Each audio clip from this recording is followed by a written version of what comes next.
AI has kind of cut into the ghostwriting business to some degree. And we're just starting to deal with that and how to push back against people who think, well, AI can write my book. So that's actually hurt a lot of ghostwriters.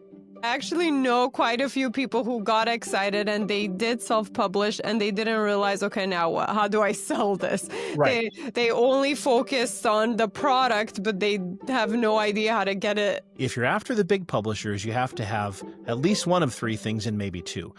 And I'll tell you something I tell all my authors. I say, look, it is however hard you think it's going to be to sell your book, multiply that by 10. And that's how hard it's actually going to be. You can spend millions of dollars on marketing, but if your product is not good, those millions of people are going to find out your product is not good. So your business is going to go downhill way sooner. That to me is more important. You're brave than you're trying things and you're experimenting and you're growing and you're finding things out about yourself. Hi, I'm Yegi. I'm an entrepreneur and success coach who wants it all. Family, luxury, career, and the freedom to do whatever I want, whenever I want. And I'll do whatever it takes to get there. I created the Yegi Project to document my journey and inspire others to do the same. My mission is to change the world by influencing and leading others to do what they love and live fulfilled lives.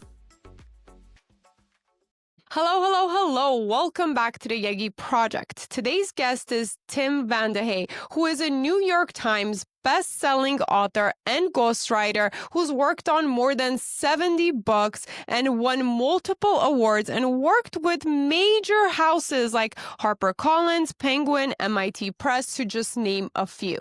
Now, I'm excited to even get to know what a ghostwriter does and how can we get started in that industry?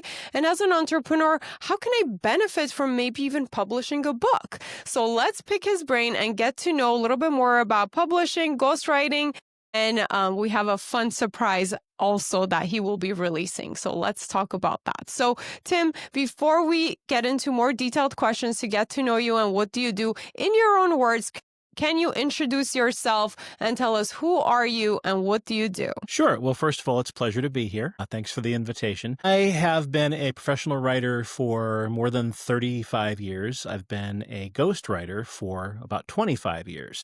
And basically, I help people write books. If you see celebrity memoirs and things like that on the bookshelves in the bookstore on Amazon, the vast majority of the time, they've been ghostwritten by someone like me.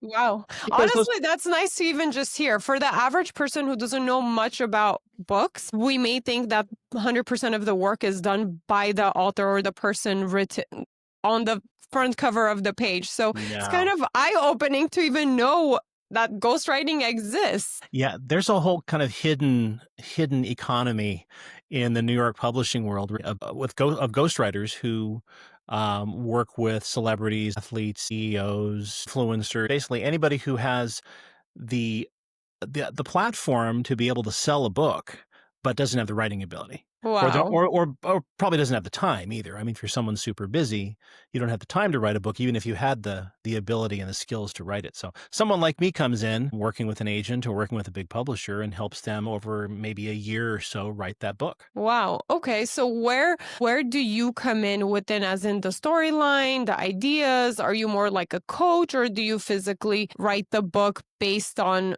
what's provided as in the end goal of the message the book wants to? Well, it's a good question. I mean, usually I come in at the beginning when there is an idea. Like I'm working on a book proposal right now. So nonfiction books, which is all I write. I don't write fiction. Sold using a proposal, which is basically a sales document about 50 pages long that includes a couple of chapters and an outline and so on. And I'm working on one right now, as I told you before we started this. And that's a case where I got contacted by a literary agent who came and said, I have this author who has this amazing story, and we're starting from scratch. So I've done a ton of interviews. I spent a week in New York with this person and learned all about his life and his incredible story. And I start usually from square one, where I'm coming up with the outline and what the book should be about. And so, usually there's lots of interviews and research just to get an idea of what the story is. Sometimes it's a memoir, sometimes it's a self-help book, sometimes it's a business book. I've done a lot of, business books for people about their entrepreneurial story. Those are the big three. Those are sort of the big three of nonfiction. So I usually take it from the very beginning to the very, very end, all the way up to to the date the book's published. Wow. I honestly didn't know that there's a whole industry behind Oh authors. yeah. There are hundreds of us out there. You just don't hear about most of us because most ghostwriters don't work on very high profile projects. I mean, I've done plenty of books that, maybe were read by 1,000 people. I mean, not everything is a big giant book. And it's also, a lot of people don't want anyone to know they've had a ghostwriter. There are some authors that are absolutely paranoid about it. And you have, so the ghostwriter is never mentioned. I mean, I've known authors who were just terrified that someone would know that they had not written every word of their book. Oh, So, wow. sometimes that's a condition of being a ghostwriter is you have to stay in the background. Do you ever feel like resentment for books that do really well that you don't get a acknowledgement for? I'm sure you get the paycheck from it, but how about the recognition of your name being on it? Or how do you navigate through getting the recognition of your work versus having somebody else take most of the credit? Well, the paycheck helps to ease the pain of that, So, yeah, I mean, I've also had a decent number of books where I've had my name on the book. So it'll be by so-and-so with Tim Vandehey, and that's on the cover or on the title page. So it's not I'm not That's always in the background. rewarding. But, I mean, yeah, the pay helps. And also, the other big pay of doing what I do is the freedom, because I've been freelance for, it'll be 31 years in January since I've worked for someone else. So let's And talk that's a about big that. part of the reward, let me tell you. Yeah, I could see that. So over 30 years freelancing and making a living to live the lifestyle that you choose to live. Can you talk a little bit about that, the freedom and the challenges that come with even being a freelancer? Sure. Well, I hadn't intended to do that. I did all kinds of different writing jobs, mostly in journalism when I graduated from college. And I went to work for an advertising agency. I lived in Los Angeles. That's where I was born. And I worked for this advertising agency for 4 years and did not like the pressure. I didn't like the work I was doing. And after 4 years, I thought, I can do this on my own. Luckily, I had some clients who were willing they loved me and didn't love my agency. So they left with me. So I essentially took them with me as my first client. So I had some income when I left.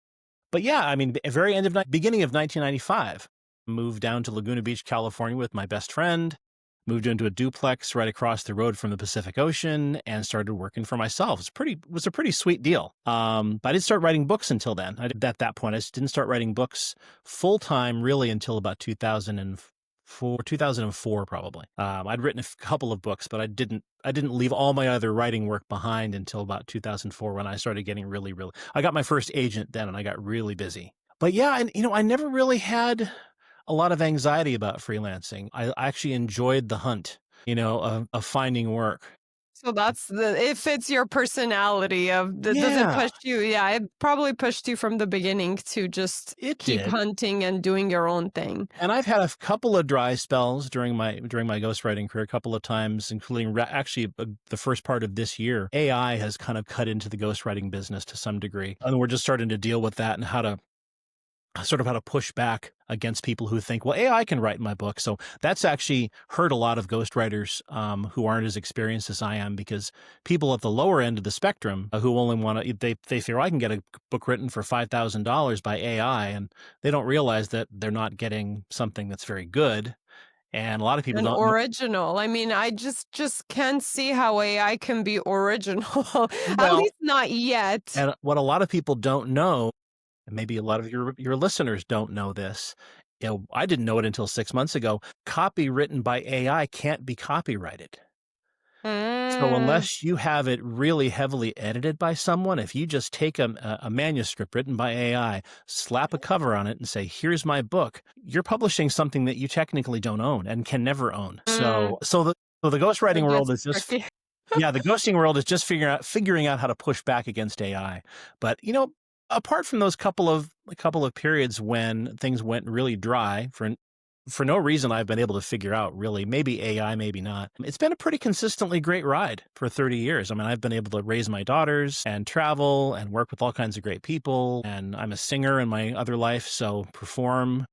Nice. And, so yeah, the freedom and the freedom and the control of my time is as much the compensation as any of the financial part. I love that you found the lifestyle that works for you. And I think that's so beautiful to accomplish in today's world. Now, I want to jump into the ROI for a person who wants to release a book, right? Sure. So how can it, first, can you talk us through the process of actually publishing? Who is it correct for? Because these days I also see a lot of people are self-publishing. I hear Amazon. I hear all sorts of things about everybody writing a book and they're an expert in their area.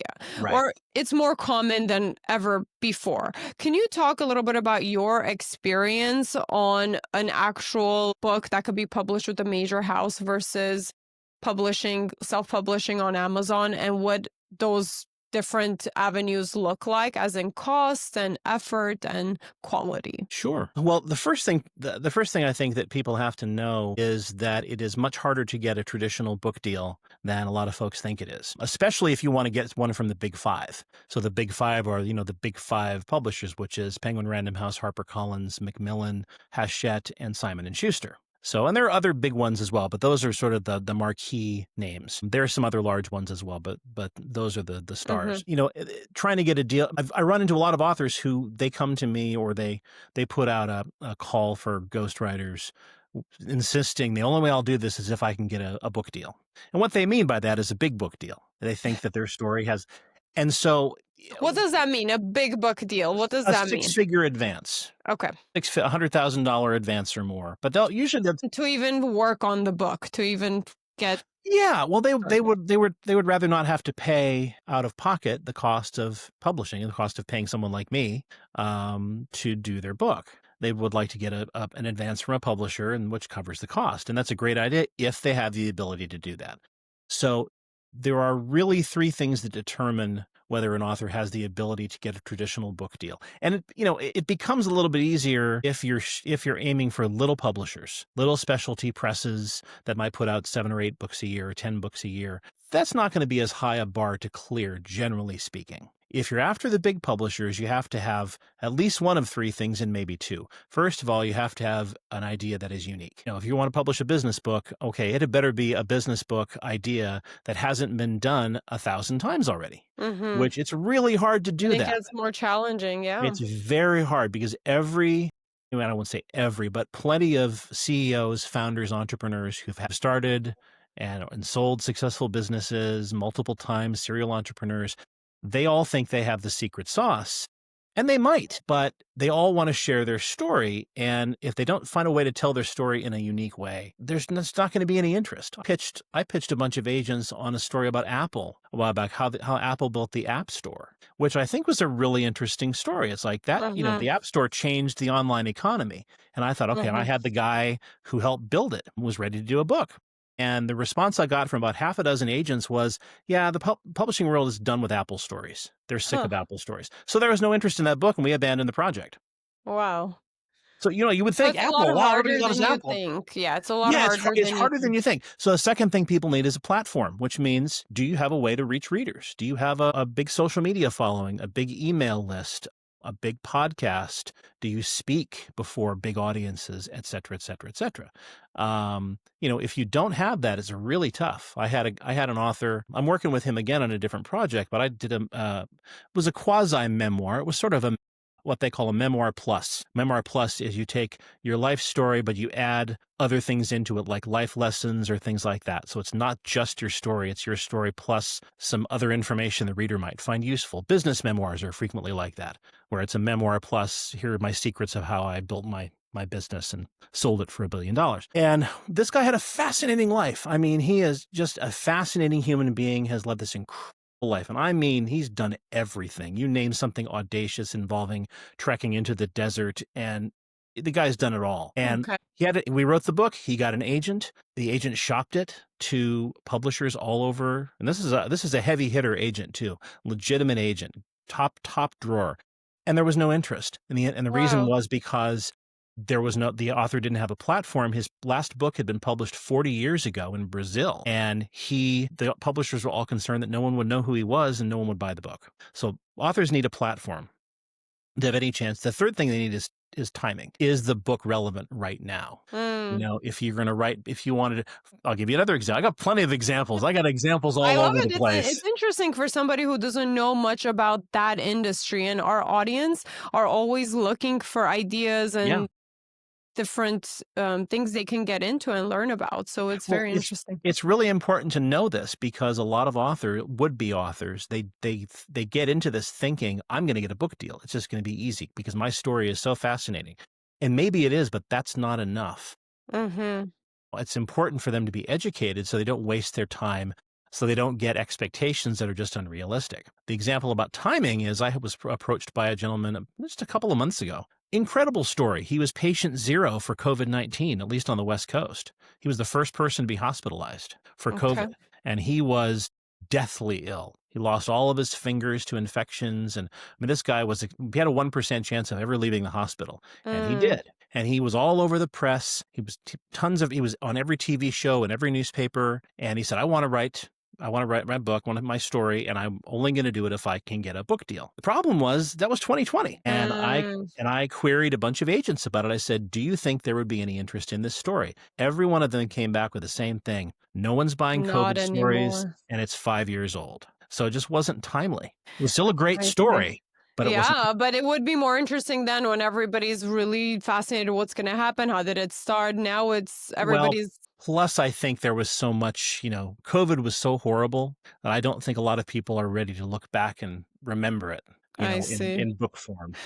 So, if someone doesn't have those things, there are other options. I don't recommend self-publishing. Self-publishing can be a huge waste of time and money. So what I Why? recommend, because it's difficult to do. It's difficult to do well. You can go with self-publishing services, but what you end up, most publishers have that arm now. They have that department. Even the big ones, the big five, almost all of them now have a self-publishing division that will bring on your book and they'll edit it and design it and so on. But what you end up with is a bunch of books in your garage.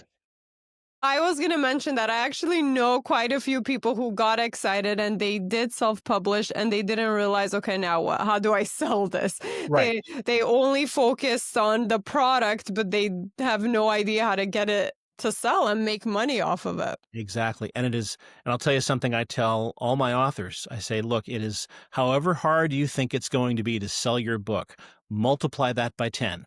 And that's how hard it's actually going to be. It's incredibly hard to sell books. And if you want to make a bestseller list, which everyone does, it's even harder than that. So yeah, that's the problem is you end up with books you can't sell. You don't know how to sell. You have to beg local bookstores to take them. Now, you can sell them on Amazon.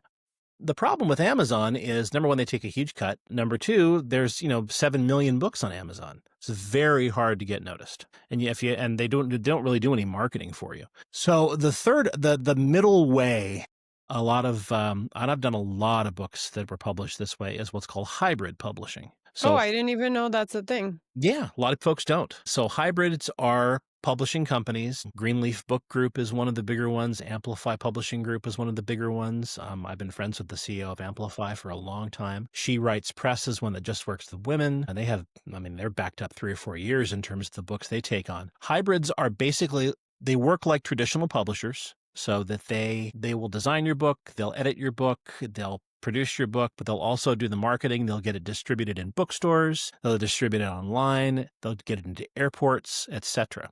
The difference is they charge you for all their services. So you as the author are going to pay, instead of the traditional publishers that pay you in advance, hybrids are going to ask you to pay them. I see. So if you really believe in yourself, pay up. But it's a way to get the book out there. There's some big advantages. Number one, hybrids will get your book out a lot faster.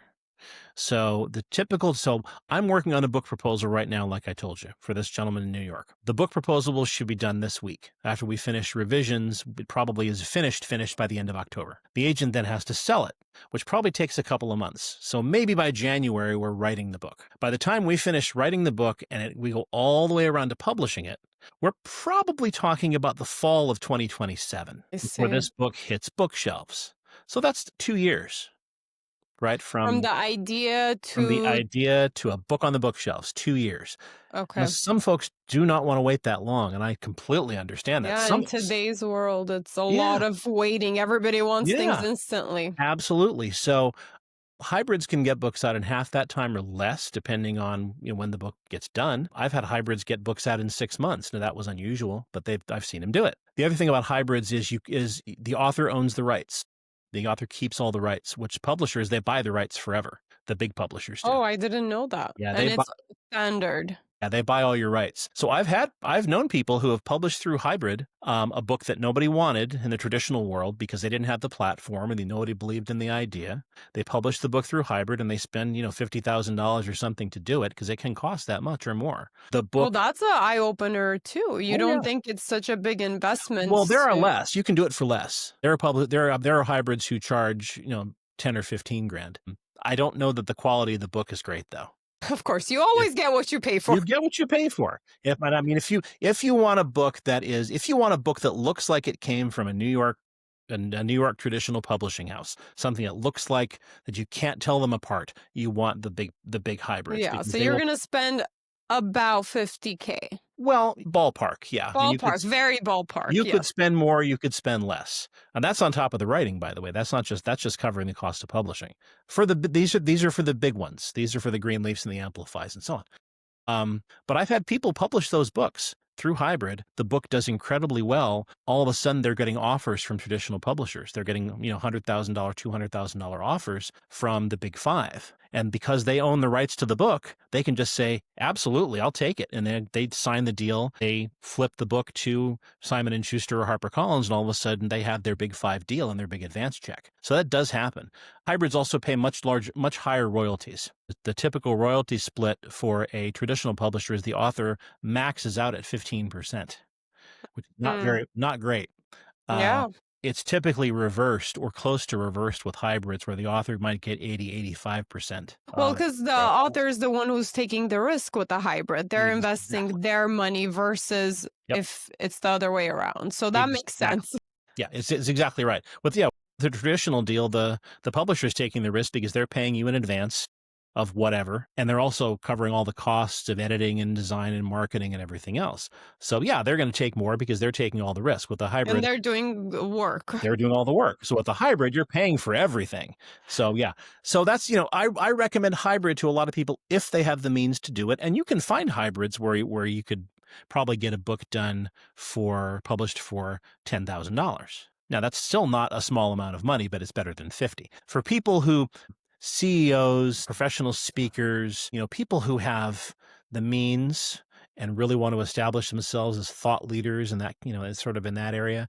I always recommend the higher end hybrids because the quality of the final product does make a difference. It really does. Of course. You don't want Yeah, at the end of the day, honestly, the best businesses that do well is if they have a great product. Best restaurants, if they have great food, right? Word goes around and you can see the quality compared to marketing. One thing I heard kind of recently, and it hit home. It said you can spend millions of dollars on marketing, but if your product is not good, those millions of people are going to find out your product is not good. So your business is going to go downhill way sooner. So focus on the quality first before anything else. And I was like, oh, wow. Yeah, people should spend more time on that. Because, the way books are funny because the job of the packaging of the book is to get people to take interest in it at all, right? So you're with the cover and your title and all that stuff and the quality of the book itself. All you're trying to do is stop people from walking past. Think of people walking past a bookstore. If bookstores are still around, stop people from walking past and say, oh, what's that? And then that's sort of the outside of the restaurant. Yeah. If it has a great facade and the tables look great and the lighting is good and the menu board on the sidewalk looks awesome, then you go, oh, let's go check this place out. And then walking into the restaurant is like opening the book. Okay, now the substance had better be good. So Yes. the food had better be good. The writing had better be good because otherwise they're going to turn around and walk out. Yeah, or never come back or don't tell their friends about it. Worse, they'll tell them, I read that book by Tim. Oh, it was garbage. I wasted my money. So yeah.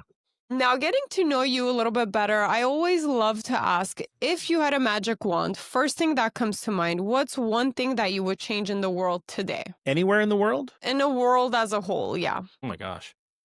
First thing that comes to mind, it doesn't have to be very.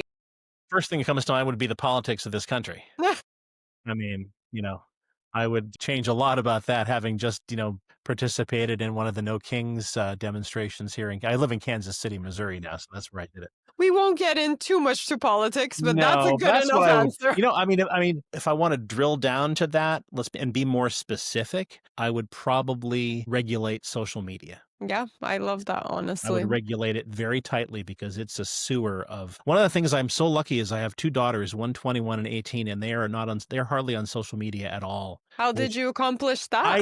I get that question all the time. I had nothing to do with it, neither did my wife. They just decided they didn't like it and they hopped off. You know, that's very interesting because with AI, a lot of things changing too, social media is changing too, and a lot of people's perspectives are changing. I see more and more people being frustrated with social media. So I'm curious how all of that is going to change in the future. But along that line, what advice would you give to our young listeners in order to live a successful life, but still not fully block out all the noise, which is social media, ads, TV, radio, still podcasts, everything? What advice would you give being an entrepreneur or a contractor, independent contractor yourself for 30 years? How did you focus on your own goals and your life with trying to drown out the noise of everything else? Well, the noise wasn't really a problem for me personally, but I know what I did that I think really helped me was I focused on as often as I could. I would love to say it was every year, but it wasn't with that kind of regularity. But as often as I could, I would try to do something that scared me or something that Huh. made me uncomfortable. And I've done that for years. I still do it as a musician because I have no musical training. I'm self-taught, and I spend half my time, and it's my major hobby, is I sing. I sing in jazz ensembles. I sing classical music. I sing all kinds of things, but I have no professional Wow. training. And I spend all my time surrounded by people who have multiple doctorates in music and things like that. And I have had serious imposter syndrome occasions because these people know so much more than I do. And I have had to force myself to stay with it because I feel so uncomfortable sometimes because thinking I don't have the knowledge or the background these people have. But staying with those things, it helps me grow, realizing that, nobody cares. The only one who cares about that is me. If I show up and I sing beautifully, no one cares whether I have a PhD in music or not. Oh, yeah. So I've always done that. In my life, I've started a theater company I've backpacked around Europe alone for months and months. I've started a couple of different businesses. I've sailboat raced. Wow. All things All that those to challenge yourself to do yeah, something new. all things I'd never done before. Probably, maybe in a couple of cases, like the sailboat racing, shouldn't have done because I was probably a danger to other people. But all things that I wanted to do, and I just said, okay, does this make me nervous? Yes, then do it. Yeah. And I That's a found, beautiful way of living. I honestly do think that does help us grow and encourages us and almost builds confidence that you can do new things. It's okay if it doesn't work out. Just keep trying new things. And sometimes you learn a lot about yourself, right? And you may find a whole new career or hobby by trying new things. well, that's true. And also, the jumping into new things like that, inevitably you're going to make connections. And one activity leads to another. I started out here when I moved to Kansas City. I've been a singer for years, but I wasn't singing here for probably the first 5 years I lived here. I was too busy buying a house and raising kids. And I jumped into one musical ensemble, which led to another, which led to another, which led to another. Now I have too much. I sing too often. I have to pull back from all the gigs that I'm doing because it takes up too much of my time that I sort of need to make a living. But that's the thing. When you jump into new things, yeah, you also, it brings you to life because you're trying something, you're kind of out there on the edge going, I have no idea if I can do this, but I'm going to try. And when you succeed, it's exhilarating, but also it leads to new connections and new networks of people and new opportunities. And so, that's probably the best advice I The can give. benefit you've seen, all those things are the benefits you've seen from doing new things Yeah, each.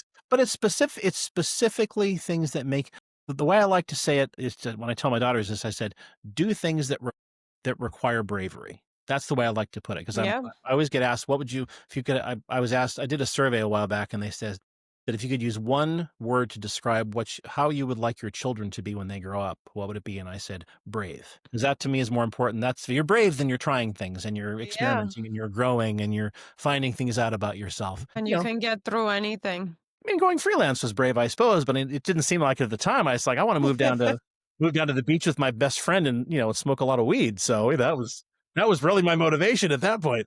I want to get up in the I morning, knew it was going to be a whole career. Well, exactly. I thought I'll do this for a little while, then I'll do something else. And here we are, almost 31 years later. It's been a heck of a ride. I would never do anything different. I could never see going back and having a job again with anybody. What is the number one lesson you've learned along the way? Life lesson. What advice would you give your younger self? Probably, there's obviously a lot, like anybody. But one comes to mind right away, which is, do not allow yourself to become complacent. Don't start believing that you can just show up because you're so good and you're so talented and just win whatever it is you're trying to win. Because, I have a client, brilliant business coach, one of the smartest men I know, used to coach, do psychological coaching for college sports teams. One of his favorite lines, and I use this all the time, is winning makes us forgetful and stupid. Huh. I've Because never when heard we that. when we win enough, right, we start to think, I'm the man. I'm so good, I can just show up and I got this. And I have done that at times in my career. I was thinking, I'm so talented that I don't need to put in the work.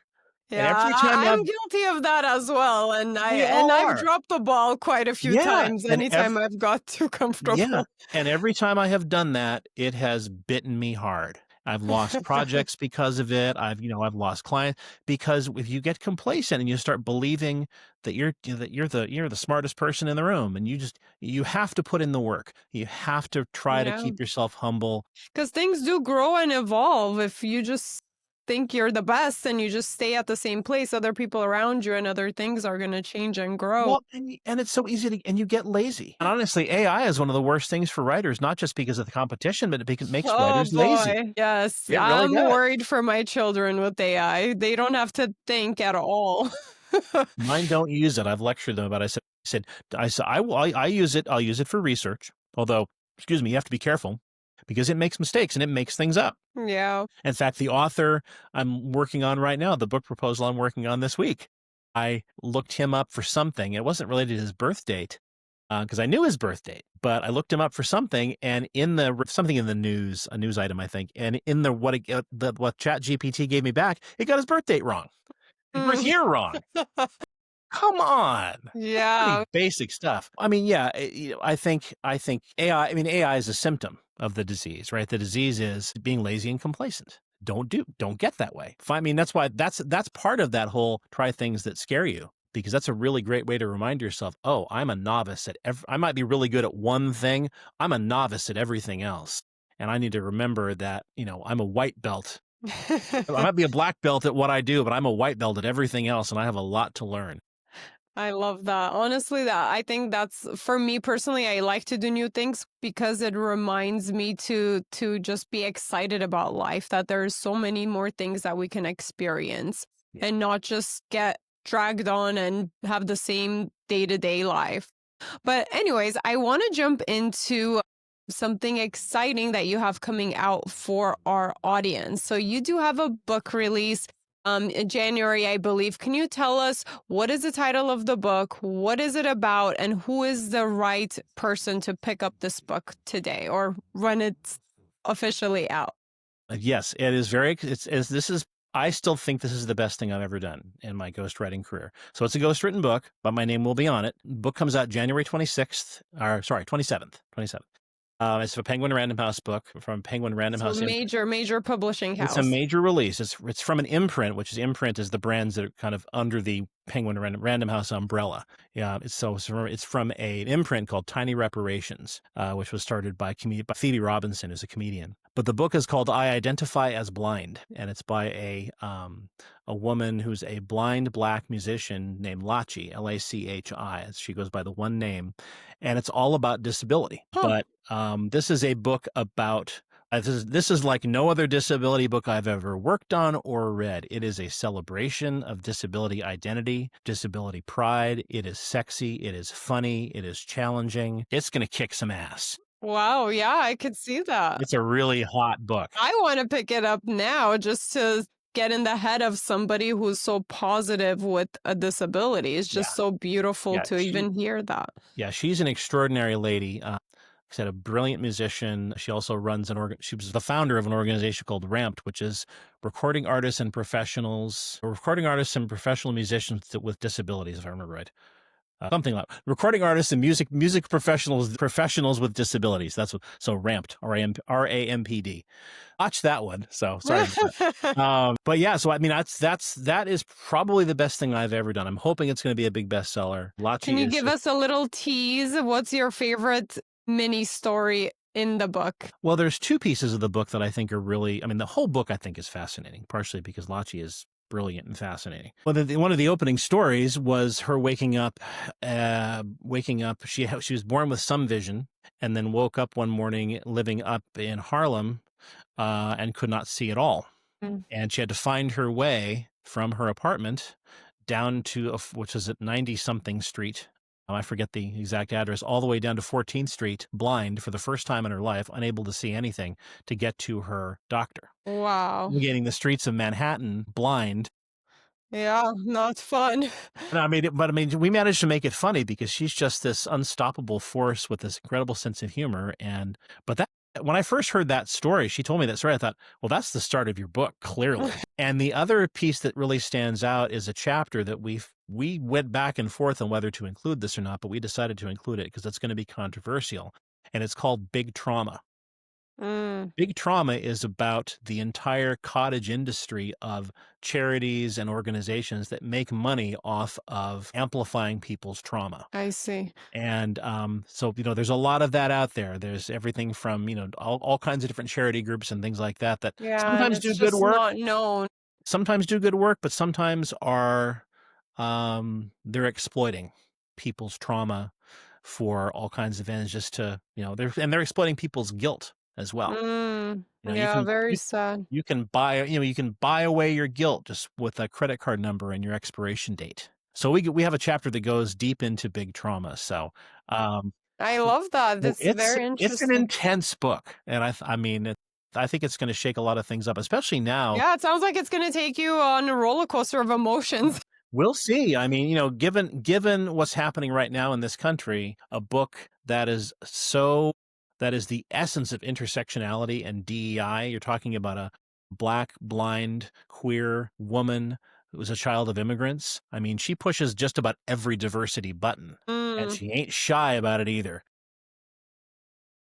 Love it. The book is going to push some buttons, I have no doubt. So that comes out January 27th. Very excited about it. It's, if your audience is interested, it's available for pre-order on Amazon. I encourage them to pre-order a copy because it's going to be an important And book. we'll link all the information below so you guys can access it much more easily. But wow, Tim, thank you so much for sharing that. That's a very interesting story. I would love to interview her even. Sure. Yeah. But with that said, we are running short on time. I do want to get your last words of encouragement for our listeners. And if they want to connect with you personally, where's the best platform for them to reach out to you or your team? Well, the words of encouragement, I will say, we never got to the topic of ROI of doing a book, because I think I probably rambled on a little bit too long about publishing. Yeah. Go ahead and tell us. We do have few minutes for that. Yeah. But I'd say, doing a book, if you're a business person, especially if you want to position yourself as a thought leader, there actually is research out there, and I can send you the research study about the ROI of particularly business and thought leadership books that authors who publish them via hybrid, which is where they're paying out of pocket, do see a really good ROI, about triple what they spend, what they spend, because it helps their business. It opens doors. I don't know the exact time frame. I think it was 2 years. Okay. It'll be interesting to see the research. I can send you that, and you can distribute that. You make that available to your audience. But they see an ROI in speaking opportunities, in consulting opportunities, in higher fees, in publicity that leads to opportunities. So a book is a really powerful door opener if it's done right. Even if it's not done right, honestly, I have people. I have authors who are professional speakers who just say, look, I need a book. I don't care what it's like. People, when I go to speak, the first question I get is, do you have a book? And I have to say no. So they're like, man, I need a book. I don't care. Just slap something between two covers and call it a book. And sometimes that's what they do. The book, even the book that's not done well is powerful. A book that is done well is powerful times 10. Yeah, I personally love books, so I don't think it's ever going to go out of style. I don't think so. I will give you, so if people want to get a hold of me, the easiest way to reach me is at my website, which is timvandehey.com. And I'm also on LinkedIn. I'm really not much on other social media, but LinkedIn I'm on all the time. So those are two good places to get in touch with me. Beautiful. Thank you again so much for your time, Tim, and all your excellent knowledge about writing, publishing. I've learned a lot, and I'm excited for our audience to learn more about the topic. So we'll be happy to share your website and links with them as well. Well, thank you. But again, thank you to our audience for always tuning in, learning, and growing with us. I hope you guys found this topic interesting. Feel free to ask questions. We'll be more than happy to get back to you about it and all the fun stuff. So until next time, bye. Bye-bye. Thank you. Thank you for listening. Please rate and review this podcast. Follow and engage with us on social media under the Yegi Project.